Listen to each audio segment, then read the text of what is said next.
ஆகாஷ்வாணி மாநில செய்திப்பிரிவு வழங்கும் செய்திச் சுடர். வணக்கம் நேயர்களே. இன்றைய செய்திச் சுடர் நிகழ்ச்சியில் மக்களின் மனதை வென்ற மத்திய அரசின் திட்டங்கள் வரிசையில் பிரதமரின் வீட்டு வசதி திட்டம் குறித்து பொருளாதார நிபுணர் திருமதி கௌரி ராமச்சந்திரன் பங்கேற்ற நேர்காணலின் இரண்டாவது பகுதி இடம்பெறுகிறது. முதற் பகுதியில் இந்த திட்டம் குறித்தும் இது எத்தனை பிரிவுகளாக பிரிக்கப்பட்டு செயல்படுத்தப்படுகிறது, பயனாளிகள் எவ்வாறு தேர்வு செய்யப்படுகின்றனர் உள்ளிட்ட பல்வேறு தகவல்கள் குறித்து சொன்னீங்க மேம். இப்ப இரண்டாவது பகுதியில் இந்த திட்டத்தின் கீழ் வழங்கப்படும் வீடுகள் பெண்கள் பெயரில் பதிவு செய்யப்படுவதன் முக்கியத்துவம், வீட்டுக் கடனில் வழங்கப்படும் வட்டிச் சலுகைகள், இதன் நன்மைகள், கிராமப்புறங்களில் இந்த திட்டம் ஏற்படுத்தியுள்ள மாற்றம், முன்னேற்றம் போன்றவை குறித்து தொடர்ந்து பேச போறோம். வணக்கம் மேம். வணக்கம். இந்த திட்டம் எந்த வகை வருவாய் பிரிவினருக்கு வழங்கப்படுகிறது? வருமான வரம்பு எவ்வளவு இருக்கணும் மேம்?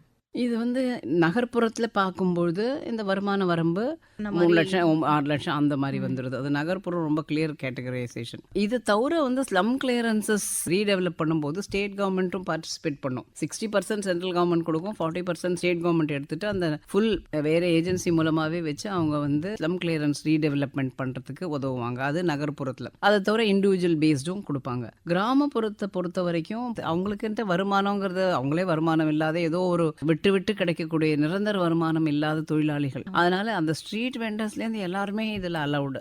ஸோ அவங்கள அந்த சென்சஸ் மூலமாக எடுத்து வச்சிருவாங்க. இவங்க என்ன மாதிரி இருக்காங்க, வருஷத்துலேயே இவங்களுக்கு இத்தனை ரூபாய் தான் சம்பளம், அவங்க ரேஷன் சாப்பாட்டில் தான் வாழ்ந்துட்டு இருக்காங்கங்கிற மாதிரி இருக்கும்பொழுது அவங்களுக்கு எல்லாம் இதில் ப்ரையாரிட்டி உண்டு. கிராமப்புறத்தில் கஷ்டமே கிடையாது பயனாளிகள் கண்டுபிடிக்கிறது. இது நகர்ப்புறத்துலேயும் ஆன்லைனில் பண்ணி செஞ்சிடலாம். அப்படி இல்லைனாலும் அவங்க பக்கத்தில் உள்ள அந்த சேவை மையத்தில் போயிட்டு அப்லோட் பண்ணி போட்டுடலாம். இந்த திட்டத்தின் கீழ் வீட்டு வசதியை பெற என்னென்ன நிபந்தனைகள்லாம் கடைபிடிக்கிறாங்க மேம்? என்னென்ன நிபந்தனைகள் என்று சொல்லும்பொழுது 10, 15, 20 வருஷத்துக்கு முன்னாடி கூட ஏதோ இந்த வீட்டு வசதி இதில் அவங்க ஏதாவது வாங்கியிருந்தாங்கன்னா அவங்க எலிஜிபிள் கிடையாது. அது நம்பர் 1. அதுக்கு அடுத்தது 2 வீலர் ஃபிஷ்ஷிங் போட்ஸ் வச்சுருக்கிறவங்க, ஏசி அந்த மாதிரி ஃப்ரிட்ஜெலாம் வச்சுருக்கிறவங்க அவங்களுக்கெல்லாம் கிடையாது. அவங்கெல்லாம் இந்த எக்கனாமிக்கலி வீக்கர் சொசைட்டியில் வரமாட்டாங்க. அடுத்தது இந்த கிசான் கார்டு, இந்த கிராமப்புற 50,000க்கு மேலே லிமிட் இருக்கிறவங்க கிடையாது. 50,000க்கு கீழே இருக்கிறவங்களுக்கு கிசான் கார்டு வச்சுருக்கிறவங்களுக்கு கூட அலவுடு. அடுத்தது ஒரு ஏர்னிங் மெம்பர்ஸ் 10,000 ரூபாய்க்கு கீழே இருக்கணும் கிராமப்புறத்தில். இங்கே சின்ன இதில் அந்த எக்கனாமிக்கலி வீக்கருக்கு இந்த 10,000 கீழே இருக்கணுங்கிறது. அடுத்தது அந்த மெம்பர்ஸ் ஒரு ஃபேமிலின்னு எடுக்கும்பொழுது அதில் யாரும் கவர்மெண்ட் எம்ப்ளாயியாக இருக்கக்கூடாது. ஸோ இதுதான் இதோட நிபந்தனைகள். ஏற்கனவே வீடுகள் இருக்கிறவங்க இந்த திட்டத்தில் பயன்பெற முடியுமா மேம்? கண்டிப்பாக இந்த திட்டத்தில் வீடு உள்ளவர்கள் கிடையாது. அவங்க வீட்லேயே யாராவது ஃபேமிலி மெம்பர் பேரில் 10-20 வருஷம் முன்னாடி வீடு இருந்ததுனாலே அவங்க எலிஜிபிள் கிடையாது. அதனால் கண்டிப்பாக வீடு இருக்கிறவங்க இதில் எலிஜிபிள் வரவே மாட்டாங்க. பெண்கள் பெயரில் இந்த திட்டத்தின் கீழ் வழங்கப்படும் வீடுகள் பதிவு செய்யப்பட்டு வரதை நம்ம பார்க்குறோம். இதன் முக்கியத்துவம் குறித்து சொல்லுங்க மேம். மாதர்த்தம்மை இழிவு செய்யும் மடமையை கொளுத்துவோன்னு பாரதியார் அன்னைக்கு சொல்லிட்டு இருக்காரு. ஸோ அந்த மாதர்களை இழிவுபடுத்தே தான் நம்மளுடைய சமுதாயம் வளர்ந்துட்டு இருக்கு. ஸோ அவங்களுக்கு எப்போ அந்த ஒரு அசர்ட்டிவ்னஸோ அவங்களுடைய ஒரு பொருளாதாரத்தை ஒரு தனித்தன்மையோ சுதந்திரம் இருந்தால் தான் அவங்களால அந்த ஒரு இழிவுபடுத்தப்படாமல் இருப்பாங்க. அதுக்கு முக்கியமாக வீடு என் பேரில் இருந்தால் என் வீட்டில் தான்ப்பா நீங்கள் இருக்கீங்கிற ஒரு இது இருக்கும். அதனால் அந்த விதத்தில் அவங்களுக்கு விமன் எம்பவர்மெண்ட், அது ஒரு பொருளாதார சுதந்திரத்தை கொடுக்கறது, மகளிரையும் ஒரு ஃபைனான்ஷியல் இன்க்ளூசிவாக கொண்டு வரது தான் இந்த திட்டத்தோட முக்கிய நோக்கம். மகளிருக்கும் அதிகாரம் அளிக்கும் வகையில் இந்த வீடுகள் பதிவு செய்யப்படுகிறத நம்ம பார்க்குறோம். மாற்றுத்திறனாளிகளுக்கு இந்த திட்டத்தின் கீழ் முன்னுரிமை வழங்கப்படுகிறதா? யாருக்கெல்லாம் இந்த திட்டத்தில் முன்னுரிமை கொடுக்குறாங்க? கண்டிப்பாக இந்த இதில் மாற்றுத்திறனாளிகளுக்கு மைனர் டிசபிலிட்டி, மேஜர் டிசபிலிட்டி அதெல்லாம் அவங்க பார்த்து சர்டிஃபை பண்ணுவாங்க. ஈவன் அவங்களுக்கு வீடு அலாட் பண்ணுறதுல கூட கிரவுண்ட் ஃப்ளோராக கொடுப்பாங்க. அந்த கிரவுண்ட் ஃப்ளோர் கொடுக்கும்போது அவங்களுக்கு அந்த மாற்றுத்திறனாளிகள் அவங்களுடைய ரேம்ப் இருக்க மாதிரி கன்ஸ்ட்ரக்ஷன் ஒரு பகுதியில் இருக்க மாதிரி இதெல்லாம் என்ஷோர் பண்ணி அந்த மாற்றுத்திறனாளிகளுக்கும் கண்டிப்பாக முன்னுரிமை இருக்குதுல. இதை தவிர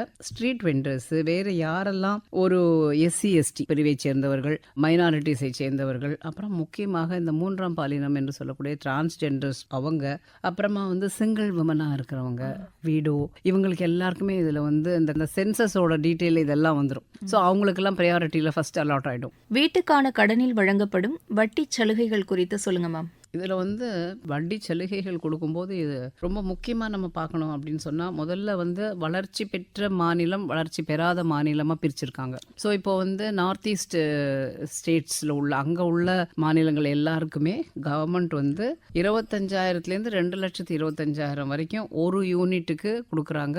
வடகிழக்கு மாநிலம் ஜம்மு அண்ட் காஷ்மீர் இந்த இடத்துல இருக்கிறவங்களுக்கு கொடுக்கறது கவர்மெண்ட் எடுத்துக்கிறது. அடுத்தது பெனிஃபிஷரி லெட் கன்ஸ்ட்ரக்ஷன் அந்த திட்டத்துக்கு கீழே. இன்னொன்று வந்து அந்த ரெண்டல் வரும்போது 3,000 சென்ட்ரல் கவர்மெண்ட் கொடுக்கும், 2,000 ரூபாய் ஸ்டேட் கவர்மெண்ட் கொடுக்கும் ரெண்டல் கட்டுற இதில் வரும்போது சப்சிடியாக இருக்கிறவங்களுக்கு. அடுத்தது இன்ட்ரெஸ்ட் பேஸ்டு சப்சிடின்னு அந்த 4வது ஸ்கீம் அர்பனில் வரும்போது அவங்களுக்கு ஒரு வீட்டுக்கு 1,80,000 வரைக்கும் சப்சிடி கிடைக்கும். அவங்களுடைய எந்த பிரிவு கீழே அவங்க அப்ளை பண்ணி வாங்குறாங்களோ 1,80,000 வரைக்கும் அவங்களுக்கு சப்சிடி கிடைக்கும் அந்த இன்ட்ரெஸ்ட் இன்சென்டிவ் பேஸ் சப்சிடி ஸ்கீம்ஸில். அடுத்தது நீங்கள் இந்த அஸ்ஸாம் நார்த் ஈஸ்ட்லாம் தாண்டி மற்ற யூனியன் டெரிட்டரியில் இருக்கிறவங்களுக்கு 2.5 லட்சம் ரூபாய் சென்ட்ரல் கவர்மெண்ட்டு பர் யூனிட்டுக்கு கொடுத்துட்றாங்க. நீங்கள் மிச்சம் இருக்கிறத அவங்க போட்டு கட்டிக்கலாம். அடுத்தது அதர் ஸ்டேட் கவர்மெண்ட்ஸ், இப்போ இந்த union territory Assam north east Jammu and Kashmir போக மீது உள்ள மற்றைய மாநிலங்கள் எல்லாத்துக்கும் ஒரே ரூல். சென்ட்ரல் கவர்மெண்ட் 1.5 லட்சம் ரூபாய் ஒரு யூனிட்டுக்கு கொடுக்கும், ஸ்டேட் கவர்மெண்ட் 1 லட்சம் ரூபாய் கொடுத்துருவாங்க. ஸோ இந்த 2.5 லட்சம் ரூபாயில் ஒன்று இன்சென்டிவ் பேஸ்டில் வாங்கலாம், இல்லை இண்டிவிஜுவல் கன்ஸ்ட்ரக்ஷன் பேஸ்ட், இல்லை ரெண்டல், இந்த மாதிரி இந்த 4 பிரிவுகள் எதுக்குள்ளே இருக்கோ அந்த இதில் போயிடலாம். அடிப்படை வசதிகளில் முக்கியமான ஒன்றாக நம்ம இருப்பிடம் உள்ளது அப்படிங்கிறது சொல்லலாம். அந்த வகையில் வீட்டு வசதி திட்டத்தோட நன்மைகள் குறித்து சொல்லுங்க மேம். கண்டிப்பாக வீடு வசதி இருக்கும்போது முதல்ல வந்து நம்ம நல்ல ஒரு சுற்றுப்புற சூழல் ஒரு நல்ல ஃபஸ்ட் அமையிறது. அடுத்தது வந்து நம்ம நல்ல ஒரு decent living, standard of living அவங்களோடது மேம்படுத்தப்படுறது. அடுத்தது அவங்களுக்கு ஒரு ஒர்க் ஃபோர்ஸ், இந்த இடத்துல இந்த வீட்டிலேருந்து வரவங்களுக்கு இப்போ இதில் நிறைய இன்வெஸ்ட்மெண்ட் போகிறது. அந்த இன்வெஸ்ட்மெண்ட் எல்லாத்துக்குமே பொருளாதாரத்தில் வளர்ச்சி ஏற்படுது. அதில் வந்து எம்ப்ளாய்மெண்ட் ஆப்பர்ச்சுனிட்டி கிடைக்குது. இந்த வீடு கட்டும்போது கட்டுமான தொழிலாளர்களுக்கெல்லாம் அதன் மூலமாக வேலை வாய்ப்பு கிடைக்கிறது. இந்த வேக்கண்ட் ஹவுசஸ் நிறையா இருக்குது, கவர்மெண்ட்டோடைய வேக்கண்ட் ஹவுசஸ். அதை வந்து அவங்க இப்போ பில்டிங்காக கட்டி இவங்களுக்கெல்லாம் கொடுக்கறதுக்காக செய்கிறாங்க. ஸோ அதுவும் இப்போது ஒரு எக்கனாமிக் ஆக்டிவிட்டிக்குள்ளே வந்துருச்சு. அது வேக்கண்ட் லேண்டாக ஒன்றும் பிரயோஜனமே இல்லாத இருக்கும்போது மக்களுக்கு வீடு கட்டுறதுக்காக அது அமைஞ்சிடுறது. இது வந்து சஸ்டெயினபிள் டெவலப்மெண்ட் கோல்ஸில் இது ஒன் ஆஃப் த இதையும் ஃபுல்ஃபில் பண்ணுறது கவர்மெண்ட்டை பொறுத்த வரைக்கும். இது வந்து நிறைய இன்வெஸ்ட்மெண்ட் ஆப்பர்ச்சுனிட்டி இந்த மாதிரி மாசாக வீடு கட்டும்போது ப்ரைவேட் பப்ளிக் பார்ட்னர்ஷிப்பில் செய்யும்பொழுது அதில் வந்து நிறைய எக்கனாமிக் பொருளாதார ஆக்டிவிட்டீஸ் நடந்து பொருளாதார முன்னேற்றத்தையும் ஏற்படுறது. ஸோ இது வந்து மக்களுக்கும் வீடு கொடுக்கறது, நாட்டுக்கும் பொருளாதார முன்னேற்றத்தை கொடுக்கறது, வாழ்வாதாரத்தையும் பெருக்கிறது. கடந்த 11 ஆண்டுகளில் இந்த திட்டத்தின் கீழ் எத்தனை வீடுகள் கட்டி கொடுக்கப்பட்டிருக்கு? இதற்கான நிதி ஒதுக்கீடு குறித்த புள்ளி விவரங்கள் சொல்லுங்க மேம்.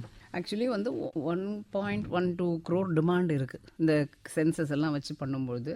அதில் பார்த்தீங்கன்னா நீங்கள் வந்து ஒரு சாங்ஷன்ட் அமௌண்ட்டு, அதில் வந்து கம்ப்ளீட்டட் அமௌண்ட்டுன்னு 2-3 பிரிவுகள் இருக்குது. நீங்கள் அந்த போர்ட்டலில் போய் பார்த்தீங்கன்னா ஸ்டேட் வைஸ் எந்த இப்போ நான் ஒரு 2 ஸ்டேட் உங்களுக்கு எக்ஸாம்பிளுக்கு கொடுக்குறேன். இப்போ சண்டிகரில் வந்து அர்பனுக்கு வந்து 21.95 lakh crores அவங்க செஞ்சுருக்காங்க. அதுக்கடுத்தது குஜராத்தில் 2,602 வீடு கட்டி கொடுத்துருக்காங்க. ஜம்மு அண்ட் காஷ்மீரில் 336 வீடு. இந்த மாதிரி வந்து ஒரு ஸ்டேட் வைஸ் உங்களுக்கு அதில் டீட்டெயில் எவ்வளோ நகர்ப்புறத்தில் எவ்வளோ கிராமப்புறத்தில் கொடுத்துருக்காங்க. இதை விட ஜாஸ்தி சதுரடி வேணும்னா 3% இன்ட்ரெஸ்ட் சப்சிடி எடுத்துட்டு கொஞ்சம் பெரிய வீடு கூட வாங்கிக்கலாம். பிரதமரின் வீட்டு வசதி திட்டம் ஏழை மக்களின் வாழ்க்கை தரத்தை எவ்வாறு மேம்படுத்தியிருக்கு மேம்? இந்த திட்டத்தில் முக்கியமாக ஒரு 8.42 லட்சம் கோடி இன்வெஸ்ட்மெண்ட் ஆயிருக்கு. ஸோ இப்போ மக்களோட வாழ்க்கை தரம் அப்படி அவ்வளோ இதுவாக குடிசை இல்லாத வீடு அப்படிங்கிற நிலைமைக்கு நம்ம ஆல்மோஸ்ட் வந்துட்டோம். கிராமப்புறத்தில் பார்க்கும்போது அவங்கெல்லாம் தலையில் தண்ணியை சுமந்துட்டு 2 கிலோமீட்டர் 3 கிலோமீட்டர் நடந்து போய் எடுத்துகிட்டு வரதெல்லாம் போய் பைப்டு வாட்டர் வீட்டில் வருது, எலக்ட்ரிசிட்டி கிடைக்கிறது, டாய்லெட் க்ளீன் டாய்லெட் இருக்கிறது. ஸோ அது எல்லாமே வந்து அது உங்களுக்கு வந்து ஒரு பெரிய பூஸ்ட், ஸ்டாண்டர்ட் ஆஃப் லிவிங்கே ஜாஸ்தியாச்சு. இப்போ நீங்கள் வந்து நம்ம ரீசன்ட் புள்ளி விவரம் IMF கூட சொல்லுது, இந்தியாவில் வந்து எத்தனை மில்லியன் பீப்புள் வந்து பாவர்ட்டி லைன்லேருந்து மேலே கொண்டு வந்தாங்க. இதெல்லாம் அவங்களுக்கு வந்து டேட்டா பேஸ் இதெல்லாம் இருந்ததுன்னா இவங்க வந்து பாவர்ட்டிலேருந்து மேலே வந்துட்டாங்கன்னு இருக்கு. அதுக்கு இந்த அடிப்படை வசதிகள் எல்லாம் செஞ்சு கொடுத்துருக்கிறதுனால தான் அந்த நிலைமையை நம்ம இந்தியா அடைஞ்சிருக்கு. இந்த வீட்டு வசதி திட்டத்தோட தொகுப்புகளாக பல திட்டங்களும் இணைந்து வழங்கப்படுறதுனால மக்களோட வாழ்க்கை தரம் ரொம்ப மேம்பட்டிருக்கு அப்படின்னு சொன்னீங்க. இந்த திட்டம் நாட்டில் குடிசை பகுதிகளை குறைக்க எந்த வகையில் பங்களிக்குதுமா? நகர்ப்புறமும் சரி, நான் கிராமப்புறத்துலையும் சரி. கிராமப்புறத்தில் வீடே இல்லாதவங்களுக்கு கொடுத்துட்டாங்க. அதனால அதை நான் அப்போவே சொல்லிட்டேன், அந்த சென்சஸ் பேசிஸில் கிராம சபா அப்ரூவல் கொடுத்துட்டா அவங்களுக்கு கிடச்சிடுது. நகர்ப்புறத்தில் தான் நம்ம வந்து யார் நிஜமாவே பெனிஃபிஷரின்னு கண்டுபிடிக்கிறது கஷ்டங்கிறதுனால அழகாக அது 4 பிரிவாக நான் முன்னாடி சொன்ன போல் பண்ணி அவங்க கொடுத்துருக்காங்க. இதில் வந்து கண்டிப்பாக இந்த திட்டத்தில் ஒரு சென்ட்ரல் ஸ்கீம் அசிஸ்டன்ஸில் இன்ட்ரெஸ்ட் சப்சிடி கொடுத்து 25,000லேருந்து 2,25,000 வரைக்கும் ஒரு யூனியன் டெரிட்டரியும் அந்த இடத்துலையும், மற்ற ஸ்டேட்ஸ்லலாம் 1,50,000 ரூபா சென்ட்ரல் கவர்மெண்ட், 1,00,000 ரூபா ஸ்டேட் கவர்மெண்ட், இப்படிலாம் கொடுக்கும்போது நீங்கள் கேட்ட முதல் கேள்வி போல் முதல்லையே அவங்க அப்ளை பண்ணிட்டாங்கன்னா கண்டிப்பாக இந்த அமௌண்ட் அவங்களுக்கு பேங்க்கே லோன் எடுக்கும்போது இதை குறைச்சிட்டு கொடுத்துருவாங்க. இந்த கிளியர் நம்ம கிளைம் பண்ணுறோன்னு சொல்லிட்டா அது போகும். குடிசை பகுதிகள் அற்ற நாடாக இந்தியா உருவாகி வருகிறது அப்படின்னே சொல்லலாம். இந்த திட்டத்தின் மூலம் இந்த பிரதமரின் வீட்டு வசதி திட்டம் கிராமப்புற வளர்ச்சியில ஏற்படுத்தியுள்ள மாற்றம் குறித்து சொல்லுங்க மேம். ஸ்கூல்ஸ் எல்லாம் நல்ல நல்ல பில்டிங்கில் இருக்குது. பசங்கள்லாம் ஸ்கூல் யூனிஃபார்ம் போட்டு வராங்க. எல்லார் வீட்லேயும் டிவி, கேஸ் கனெக்ஷன், இந்த சின்ன சின்ன பொட்டி கடை மாதிரி இருந்ததெல்லாம் அழகான கடைகளாக மாறி எல்லாமே வந்து ஒரு வாழ்க்கை தரம், ஒரு ஸ்டாண்டர்ட் ஆஃப் லிவிங்கே அப்படியே ஒரு கிராமங்கிறத தாண்டி பல வசதிகள் கொண்ட ஒரு சிறிய நகரமாகத்தான் நம்ம அதை பார்க்குறோம். கண்டிப்பாக அந்த மாற்றத்தை இப்போ இன்றைக்கி யாராவது சேலஞ்ச் பண்ணி போய் பார்க்கணுன்னா கூட போய் பார்த்துட்டு வாங்க, அவ்வளோ நல்லா இருக்குது. PM ஆவாஸ் யோஜனா திட்டம் சமூகத்தில் ஏற்படுத்தியுள்ள மாற்றம் மற்றும் நாட்டின் பொருளாதார வளர்ச்சியில் என்னென்ன மாற்றங்களை ஏற்படுத்தியிருக்கு அப்படின்னு சொல்லுங்க மேம். கண்டிப்பாக பிரதமர் திட்டம் வந்து கிராமப்புறத்தை அப்படியே கிராமத்தையும் மாற்றிடுச்சு. அது ஒரு ஃபஸ்ட் கிளாஸாக ஆகிடுச்சு. ரொம்ப நல்லா அது ரோடு கனெக்டிவிட்டி எல்லாம் வந்துடுது. நியர்பை எல்லாமே வந்து ஆல் வெதர் ப்ரூஃப் ரோடெல்லாம் போட்டு அந்த மாதிரி எல்லா வசதியும் இன்டகிரேட்டடாக ஒரே சமயம் கொண்டு வரும்போது அந்த வீடும் அப்படியே நமக்கு வந்து ஒரு கம்யூட்டேஷன் ஈஸியாக இருக்கிறது. நகர்ப்புறத்தில் பார்க்கும்பொழுது பிரதான் மந்திரி ஆவாஸ் யோஜனா நகர்ப்புறத்தில் இந்த 2.0 ரொம்ப முக்கியமாக சில புள்ளி விவரங்கள் நான் கொடுக்க விரும்புகிறேன். 112 லட்சம் ஹவுசஸ் கிரவுண்டாக இருக்குது. அதில் வந்து 75 லட்சம் வந்து கம்ப்ளீட் ஆகிருக்கு. இது எல்லாத்துமே பட்ஜெட் பேஸ்டு. இந்த 2வது வெர்ஷனில் என்ன மேம்படுத்தியிருக்காங்கன்னா, மிடில் இன்கம் குரூப் அவங்க வந்து ஹை இன்கமும் இல்லை, லோ இன்கமும் இல்லை, அது மாதிரி அவங்களுக்கு வந்து லோனில் கஷ்டப்பட்டு அவ்வளோ ஹை இன்ட்ரெஸ்ட் கட்ட முடியலைங்கிறதுனால அவங்களுக்கு சப்சிடியோட ISSன்னு இன்சென்டிவ் பேஸ் சப்சிடி ஸ்கீம்னு அதில் கீழே கொண்டு வந்துட்டு 3 லட்சத்துக்குள்ளவங்க 3லேருந்து 6 லட்சத்துக்குள்ளவங்க கொண்டாங்க. அது ஃபஸ்ட்டு டைம் மிடில் இன்கமும் உள்ளே வருது.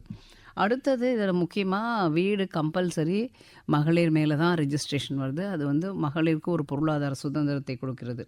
அடுத்தது இதில் வந்து கிட்டத்தட்ட 8.42 லட்சம் கோடி இன்வெஸ்ட்மெண்ட் ஆயிருக்கு. அப்போ அத்தனை அளவுக்கு அதில் பொருளாதார ஆக்டிவிட்டீஸ் நடந்திருக்கு. அத்தனை கட்டுமானத்துறையில் சிமெண்ட்டு, ஸ்டீலு, பல விதமான இண்டஸ்ட்ரியும் அதில் வளர்ந்துட்டு வந்திருக்கு.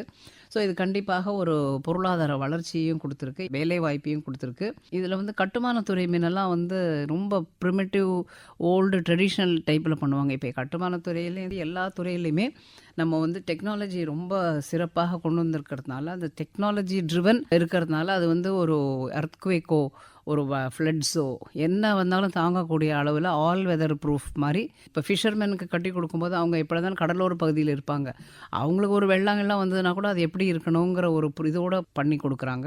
ஸோ அதெல்லாம் வந்து இந்த டெக்னாலஜி பேஸ்டு இதில் உள்ள ஒரு important thing. Rental for a migrants இது ரொம்ப முக்கியமான பாராட்டக்கூடியது. ஏன்னா அந்த மைக்ரண்ட் சொல்லுவோம், எனக்கு எங்கள் ஊரில் நிலம் இருக்குது, நான் அங்கே விவசாயம் பார்க்குறேன், அதனால் நான் இங்கே வேலை செஞ்சு முடிச்சுட்டு அங்கே தான் போவேன், அதனால் எனக்கு வேணாம் இங்கே வீடுன்னுவாங்க.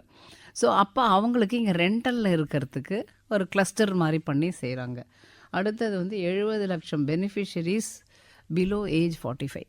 அப்போ அவங்க வந்து இன்னொரு 15 வருஷம் வேலை செய்யும்போது அவங்களுக்கு இந்த வீட்டை பற்றின கவலையப்படாத வேலை செஞ்சு இப்போ வீட்டுக்கு வந்து பொருளை ஈட்டு கொடுத்துக்கலாம். அது வந்து ஒரு நிம்மதியான வாழ்க்கை தரத்தை ஏற்படுத்தியிருக்குது என்று சொன்னால் மிகையாகாது. ஒரு வீடு கட்டணும் அப்படின்னாவே தன்னுடைய வருமானத்தில் பெரும் பகுதியை செலவழிக்க நேரிடும். இதை அரசே நம்மளுக்கு உதவி செய்யும் பொழுது அவங்களுடைய சுமை வந்து ரொம்ப குறையிறதுங்கிறத பார்க்குறோம். நிகழ்ச்சியில் பங்கேற்று பல்வேறு தகவல்களை ரொம்ப விளக்கமாக அழகாக சொன்னீங்க மேம். நன்றி மேம். நன்றி.